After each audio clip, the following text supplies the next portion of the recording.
Hi all. So in this video we are going to learn about self-referential relationship sets. First of all, we have already covered up about the entity sets and the relationship set, the certain constraint on the relationship sets, and of course the attributes of the entity set. Okay, now we have seen different kinds of relationship sets such as one is to one relationship set and I'm sorry, not one is to one, it is about the constraint. So we have seen the relationship sets as binary relationship set or ternary relationship sets. But what is the self-referential relationship set? Okay, so let's say we have one entity set that is E. Okay, and we have another relationship set R, but here you see we have single entity set. Now some entities of this entity set are related to some other entities of this relationship set. Okay, so this is called self-referential relationship set. Okay, what does this mean? This is also known as recursive entity set. Okay, if somewhere it is written as recursive entity set, so it is considered as self-referential entity set. What does that mean? That entity of entity set E are related to some entity of the same entity set E. Like some entities of entity set E are related to some other set of entities in the entity set E. Okay, so this could be explained further in a better way with an example that I'm going to show ahead. But before that, if you want the definition for that, so it could be like entity of entity set E.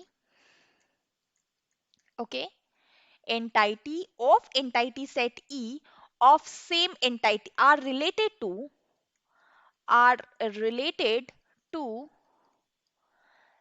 some entity or some other entity of same entity set E, of same entity set E. Okay, so this could be the definition for this. Like entity of entity set E are related to some entity of the same entity set E, right? Okay, so this could be also known as recursive entity set. Now, this could be further explained, I said, with and elaborate with an example. So let's say we have one entity set that is named as employee entity set. Okay, and we have one relationship set that is reports to. Okay, so reports to is a relationship. So if we say like this employee has two attributes. One is the EID, that is the primary key, or you can say the candidate key also.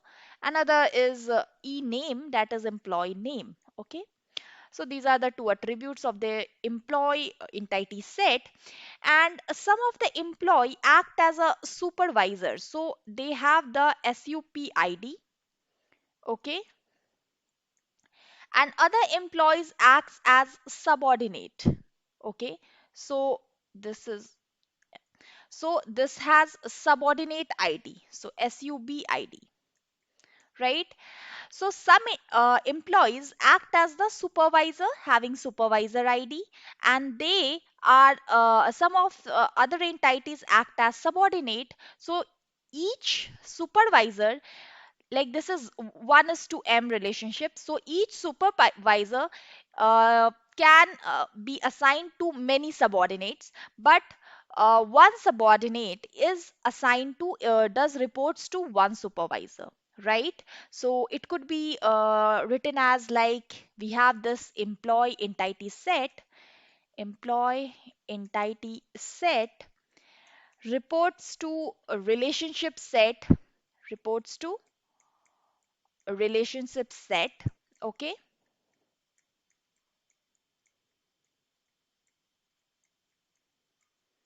such that Each employee, let's say its name as supervisor, such that supervisor can, so supervisor are represented by sup id, such that supervisor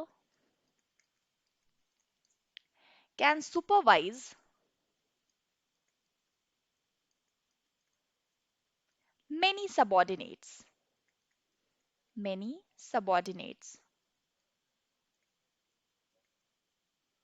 such that supervisor can supervise many subordinates, because this is one is to many. But each subordinate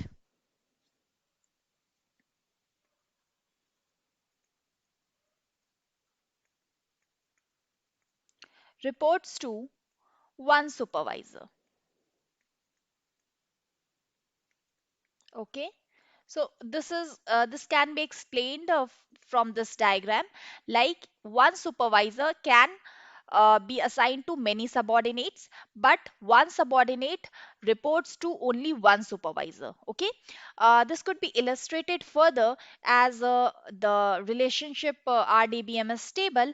Like if we have this employee table, okay, and in the employee table we have this EID, and we have this e-name. Okay, so if we are gonna look at this, so we have here E1, E2, E3, and E4, of course, and we have this e-name as A, B, C, and D. A, B, C, and D. Okay, so this way, these are the EID and e-name.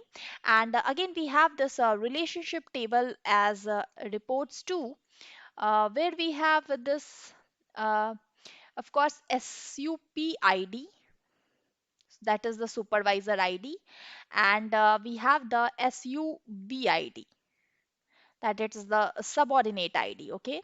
Now here, each employee can act as a supervisor as well as the subordinate. So this ID is coming from this EID only. Okay. So this act as a foreign key for this, and this was also acting as a foreign key for this. Okay.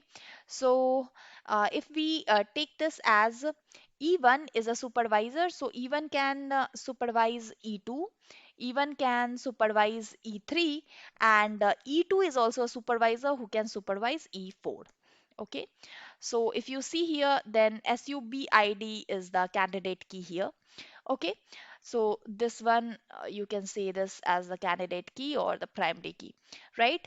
So here this E1 acts as a supervisor and E2 acts as subordinate, but here E2 acts as a supervisor. So this thing is different from this, we have taken up this, right? That is why these are the foreign keys. Okay, so in this way, if some relationships are given, so this is called a self-referential relationship, because some entities act as uh, are related to some other entities in the same entity set. Okay, so the relationship set acts on the same entity set, right? So this is called self-referential relationship set. Now if such kind of sets are given, okay, and now we have to consider about the minimum RDBMS table. So here we have two tables, of course. One table corresponds to the entity set, and the other table corresponds to the relationship set.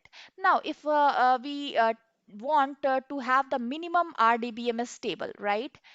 If we want to design the minimum RDBMS table, let's say if we can combine these two table into one or not. Let's say we combine, okay? We have combined these table into one. So what will be that? It will be EID, and then we have ename. Okay, and then we have, let's say, EID. For EID only, so this is our candidate key, right? So let's say EID is the subordinate ID, right? And we have SUP ID here. So this is the SUP ID. So this is the common key for both. So we are taking the common key as one. Okay, that is the subordinate ID for EID. Okay. So now if we say that subordinate ID is E2, so E1, E2, E3, and E4, and then we have this ename A, B, C, and D, and E2 is supervised by E1, E3 is supervised by E1, and E4 is supervised by E2, and E1 is the supervisor, so it's not supervised by anyone, so there will be a null here. Okay, so null, right? So in this way, if we have designed this RDBMS table, so you see here we have this EID as the candidate key or the primary key. Okay, and this act as a foreign key also, because this is referring to this, right? So this act as a foreign key, so this could be together combined into one table. That is, if we have a 1 is to m relationship, then the m part could be merged. We already have seen in binary relationship, you can see this as unary or self-referential or recursive relationship sets. So here we can get it into a single table, right? So when we had the binary relationship also, we can combine two tables into one. So we had the minimum RDBMS table as two. Here also this can be combined together into one table, right? So minimum RDBMS table required is one, and one table with one candidate key and one foreign key, right? So this is about the self-referential relationship set. Let's see one another example where we have the same set but with a different condition. For example, if we say that supervisor can supervise at most one subordinate. At most one subordinate means, okay, zero or one subordinate. Okay, so one supervisor, either one subordinate or zero subordinate. Okay, so let's say if we have this same relationship diagram, let's represent it into entity set. So we have this employee entity set and we have this reports to. So reports 2 is there. And one more thing is there, this is utmost, okay? So it could be either 0 or 1. If it is 0, then definitely it is a kind of partial participation, okay? Do remember that utmost is a kind of partial participation. If it is exactly, then it could be a total participation, okay? So this is reports 2, and this is sup ID. That is, some of the employees act as a supervisor and some other act as a subordinate. Okay. And each supervisor, that is, one supervisor can supervise at most one subordinate. Okay. So one supervisor, one subordinate,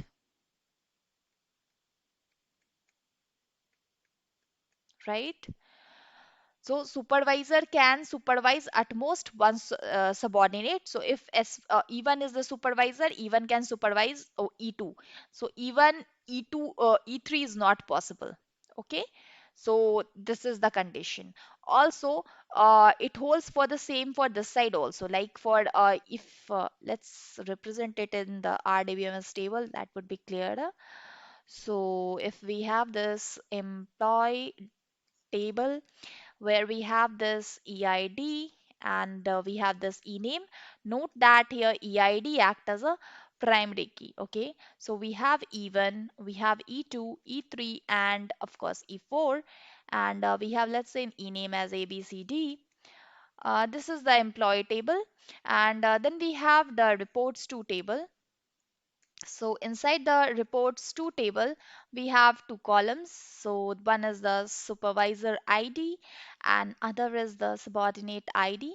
And the restriction on the table, I mean, is here that one supervisor can supervise at most one subordinate. So even can supervise E2. E2 can supervise E3 or E4, let's say, and E4 can supervise E3. Not necessarily all are the supervisor. Okay, so E3 can supervise, like if E3 is the supervisor, it can supervise zero subordinate. Okay, so that's the condition. Same holds for here, like if E1 can supervise E2, so E2 cannot be here supervised by any other, like let's say E3. Okay, this is also not possible. Why I'm saying this? Because each supervisor, like if it is E3, each supervisor can supervise at most one subordinate. And I'm sorry, there is one more condition here that we need to implement. Each supervisor can supervise at most one subordinate, and of course there should be a relation on this part also. And each subordinate, okay, one subordinate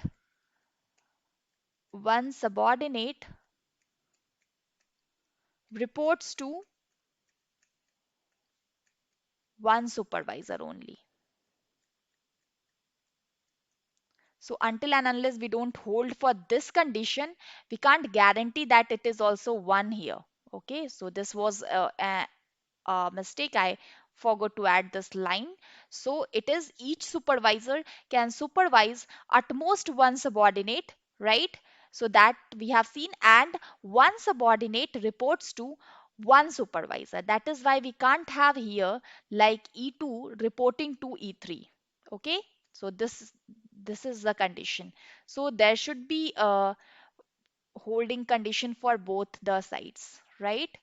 So now we have understood this part. So this way it both acts as a candidate key because both are uniquely values, and this is a foreign key for this, and this is also a foreign key for this. Now we can combine them together into one table, of course. Either of them can be treated as the candidate key, so or the primary key. So let's say we have made the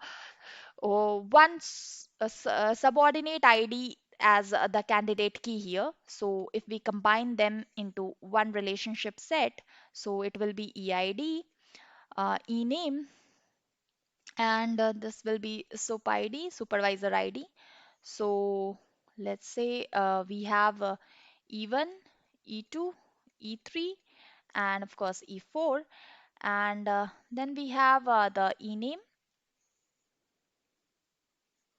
as A, B, C, and D. And this EID is also the subordinate ID. So for the E1, we don't have any supervisor. For E2, we have the supervisor as E1. And for E3, we have the supervisor as E4. And for E4, we have the supervisor as E3. And E1, we have a null. Okay. So of course, this is the our primary key for this relationship set. And this is the foreign key. So definitely the minimum for the minimum RDBMS table design, we have one table. Okay. So you can take this subordinate ID also, sorry, the supervisor ID also as the EID, and then we can have the subordinate ID column here. So either of them you can take it because it is a one-to-one relationship, and also it is a partial participation. So any of them can be taken, right? So for also one-to-one relationship, we can have the minimum RDBMS table as 1, and for 1 is to M or M is to 1 relationship also, we can have the minimum RDMS table as 1. Let's see for M is to N relationship set. So for M is to N relationship set, the condition would be we have the condition. Also, one more thing here. Please note that here this will be acting as a alternate key. Okay, this won't be the primary key, but it will be an alternate key because it has one null value, but all the values are distinct. I mean, all the non-null values are distinct. But here, if you see, this cannot be treated as the alternate key. Okay, because there is a repetition here. Okay, so this thing needs to be considered of. Right. Now we are treating that if we have the ms to n relationship. So for ms to n relationship, the condition would be like supervisor each supervisor can supervise many subordinates many subordinates, and each subordinate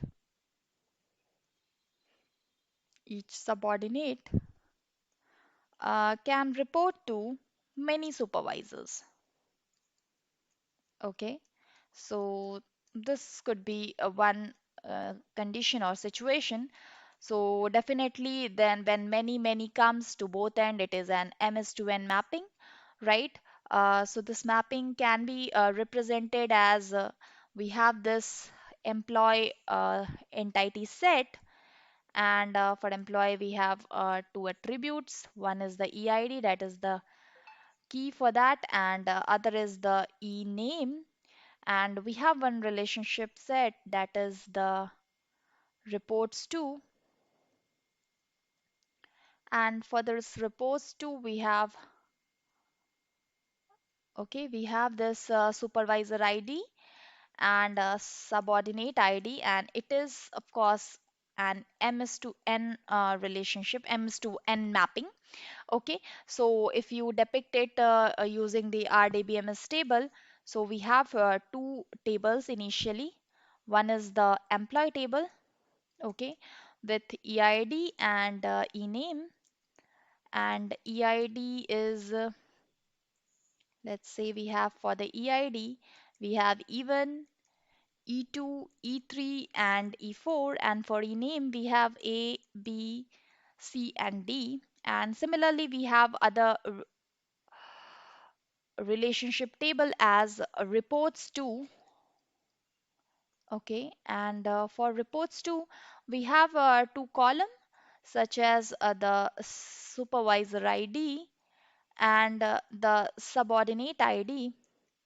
And for each of them, we have the relationship as E1 can supervise E2, E1 can also supervise E3, and E3 can have a multiple supervisor like E2, and E4 can have one supervisor like E2. Okay, so E2 can supervise two subordinate, so it is a many to or many relationship. Now let's say if we can combine these as one, so is that possible? Like here, this both act as a candidate key together, and both are the foreign key for this. But here EID we have unique values. So if we try to encapsulate these two, I mean if we try to merge this two, let's say we are merging, so what will be the situation? Like we have EID as the subordinate ID, let's say. So the condition would be like even E2, E3, E3, and E4. Okay, and then we have the E name, and then we have the supervisor ID, and it will be A, B, C, C, D, and supervisor would be for even. We don't have any supervisor, so it will be null. For E2, we have the supervisor as even. For E3, we have the supervisor as even. And for E3, we have the supervisor, sorry, for E2, we have supervisor as E3, right? Okay, I'm sorry. I need to look at this. So for E2, we have supervisor as even. Okay, so let's correct it. Okay, so right, for E2, we have supervisor as even. Okay, even. And for E3, we have supervisor as even and E2 both. That is why there's a repetition. And for E4, we have supervisor as E2. Okay, so you see there is no key in this relationship model. You can't take this as a key or this as a key when you try to merge. So definitely it cannot be merged. The minimum RDMS table cannot be one. So we need to maintain two tables for this. So minimum RDBMS table equal to 2, and this has this as the candidate key, and this together act as a candidate key for this. And if you talk about the foreign key, so there this will be foreign key for this, and this also has foreign key for this, so two foreign key will be there. So minimum RDBMS table design would be like we have two tables, okay, two foreign keys, and of course one candidate key for each, okay. So this way we can classify that if we have a 1:1 mapping, or a 1:m mapping, or ms to 1 mapping, then the minimum RDMS table would be 1 for self-referential relationship. And if we have ms to n mapping, we need two RDBMS table and two foreign key, of course. Okay, so let's see one last example. I know this has gone very far, but okay, this was actually needed to explain like that way. So let's end this video with one last example. For that, we have one diagram, one entity relationship model diagram. Like we have here entity set E1 with two attributes, where A is the candidate key and there is another attribute B, and it is actually a self-referential relationship model. So R2 is the relationship on that, and this is 1:m relationship. Of course, you have understood it well that it could be merged into a single RDBMS stable design. Now we have another relationship like R1, and it is combined with, sorry, it is related with another relationship set entity set, that is E2, with two attributes C and D, with C as the candidate key. And there is another relationship model, that is R3. And for R3, it is also 1:1 mapping. Okay, this is 1:1 mapping. And there is another relationship, that is 1:m mapping. Okay, so it is R4 and is to sorry MS to N mapping. Okay, you rightly guessed that it will be a separate table. Okay, now let's say we need to design the minimum RDBMS table from this entity relationship model. Okay, so first we will segregate the ms to n relationship. So this is a 1:m relationship, of course. So this needs to be combined with this, of course. And this also needs to be combined with this. It is 1:1 relationship. This will be a separate table. Okay, and this whole will be combined as one. Why I'm saying that, you understood, because this is a self-referential diagram. This is also a self-referential diagram, but here it is ms2n relationship. So this and this should be in different table, but this can be combined with this. I mean, this relationship table and this entity set can be combined with this, because it is a 1:1 mapping. And this could be combined with this, because this is 1:m mapping. And we know that in a binary relationship model, if we have 1:m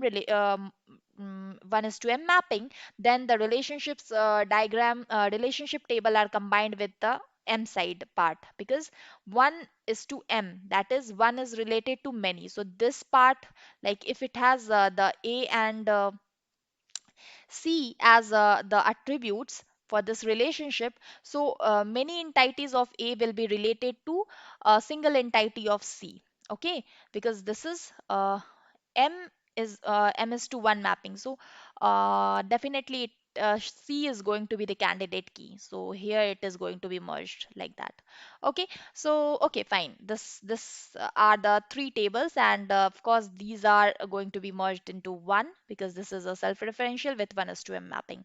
So if you ask minimum RDBMS table, so it would be 3. Now the question is, the minimum RDBMS table is 3. What are the how many total attributes are there, and how many candidate keys are there? So let's say we are on table number 1. So it will be even R2 with attributes as A, B, and there will be one more attribute A1. Okay, that will be for R2, and this will be a foreign key for this. Okay, so this is one table.